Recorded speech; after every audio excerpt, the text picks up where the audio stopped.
क्या आपको भी लगता है अस्थमा में इन्हेलर आदत डाल देता है या फिर इन्हेलर लेने से अस्थमा में आराम नहीं मिलता है?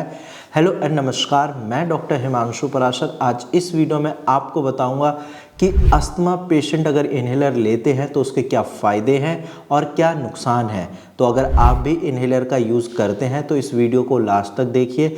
आप समझ जाएंगे कि कितना इन्हेलर यूज़ करना है और कैसे यूज़ करना है ताकि आपको नुकसान ना हो।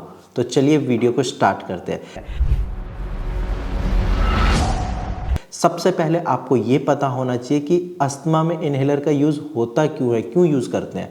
तो देखो, अस्थमा में प्रॉब्लम क्या होती है, सांस लेने में तकलीफ़ होती है, एयर पैसेज में स्वेलिंग आ जाती है जिसकी वजह से आपके एयर पैसेज नैरो हो जाते हैं, सही से ऑक्सीजन का फ्लो नहीं हो पाता है और ब्रीदिंग डिफ़िकल्टी होती है। तो इन्हेलर इसमें बहुत अच्छा काम करता है। जब आप इन्हेलर लेते हैं तो वो जो आपकी स्वेलिंग है उसको कम करती है, इन्फ्लामेशन को कम करती है और आपकी जो अस्थमा की प्रॉब्लम है उसको काफ़ी हद तक कम करती है। प्लस अस्थमा की जो फ्रीक्वेंसी है उसको भी कम करती है। जो आपके अटैक आने वाले हैं अस्थमा के, उसमें कमी आती है अगर आप इन्हेलर का यूज़ करते हैं तो। अब हम बात करते हैं कि इन्हेलर के फ़ायदे क्या क्या होते हैं, क्यों डॉक्टर एडवाइस करते हैं। देखो, इन्हेलर का सबसे मेन फ़ायदा है इंस्टेंट रिलीफ। जी हाँ, आपको 2 से 5 मिनट के अंदर आराम मिल जाता है। जब भी आपने नोट किया होगा आपकी सांस फूल रही है, आपने 2 बार इन्हेलर यूज़ किया, आपकी ब्रीदिंग प्रॉब्लम में काफ़ी आराम मिल जाता है। इसके साथ साथ इन्हेलर आपकी टैबलेट और सिरप से जल्दी काम करता है। उसका एक्शन जो है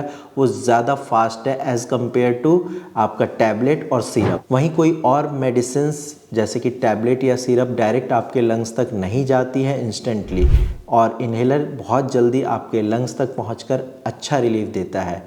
इसके साथ साथ इन्हेलर आपकी फ्रीक्वेंसी को भी कम करता है, यानी कि मान लीजिए आपको फ्यूचर में अस्थमा अटैक होने वाला है, लेकिन अगर आप इन्हेलर का यूज़ कर रहे हैं तो आप बच सकते हैं। बहुत सारे लोग आप में से ऐसे होंगे जिनको रात में ब्रीदिंग डिफ़िकल्टी होती होगी सोते टाइम, और वो इन्हेलर लेके सोते होंगे। वो इन्हेलर लेते क्यों है? ताकि मिड नाइट में उनको सांस की प्रॉब्लम ना हो, मतलब फ्यूचर में जो उनको अस्थमा अटैक आने वाला है उससे वो प्रिवेंट हो जाते हैं। अब हम बात करते हैं इन्हेलर के क्या क्या नुकसान हैं, क्योंकि जब तक किसी का आप नुकसान नहीं समझ पाओगे तब तक उस चीज़ का यूज़ करना सही नहीं है। इसीलिए आप देखिए कि इन्हेलर यूज़ करने के क्या क्या नुकसान होते हैं और कैसे यूज़ करना है। सबसे पहले, कभी भी इन्हेलर का यूज़ बिना डॉक्टर की एडवाइस के नहीं करना है। खुद से कोई भी इन्हेलर नहीं लेना है। अगर आपको ब्रीदिंग डिफ़िकल्टी है, आप डॉक्टर के पास जाइए, वो इन्हेलर एडवाइस करते हैं तो आप उसको लीजिए। इसके साथ साथ आपको एक चीज़ का और ध्यान रखना है, आपको ओवरडोजेज नहीं करना है, क्योंकि अगर आप ओवरडोजेज करते हो, दिन में 15-20 बार यूज़ करते हो, तो फिर आपको इसकी आदत लग जाएगी और फिर आपकी प्रॉब्लम और ज़्यादा बढ़ सकती है। इसके साथ साथ इन्हेलर में स्टेरॉइड्स होते हैं, लिमिटेड मात्रा में होते हैं लेकिन होते हैं।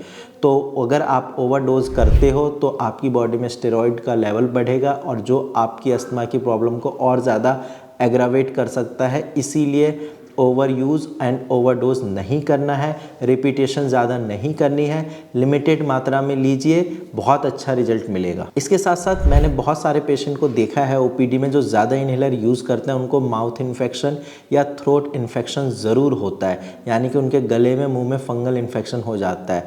तो कोशिश आपको ये करना है कि ज़्यादा इन्हेलर का यूज़ नहीं करना है, अपनी मेडिसिन्स लीजिए। साथ में जब बहुत ज़्यादा इमरजेंसी केस हो तब आप इन्हेलर का यूज़ कर सकते हैं। और जैसा कि मैंने पहले भी बताया है कि अगर आप ज़्यादा इन्हेलर यूज़ करोगे तो आप उस पर डिपेंडेंट हो जाओगे, फिर हर छोटी छोटी चीज़ के लिए आपको इन्हेलर यूज़ करना पड़ेगा।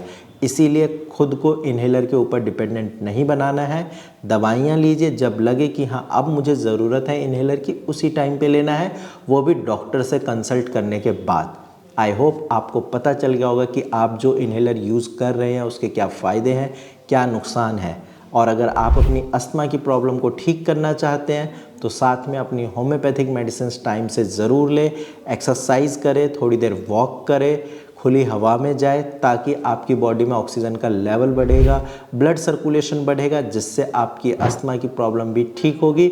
और एंटी इन्फ्लामेटरी चीज़ें अपनी डाइट में शामिल ज़रूर करें, सो डैट आपकी स्वेलिंग भी कम हो। अगर आपको या आपके किसी नोन को अस्थमा की दिक्कत है और आप उसको ठीक करना चाहते हैं, या आपके मन में कोई डाउट है, तो नीचे दिए गए नंबर पे कॉल करके आप फ्री में कंसल्टेशन कर सकते हैं। आज की वीडियो में इतना ही।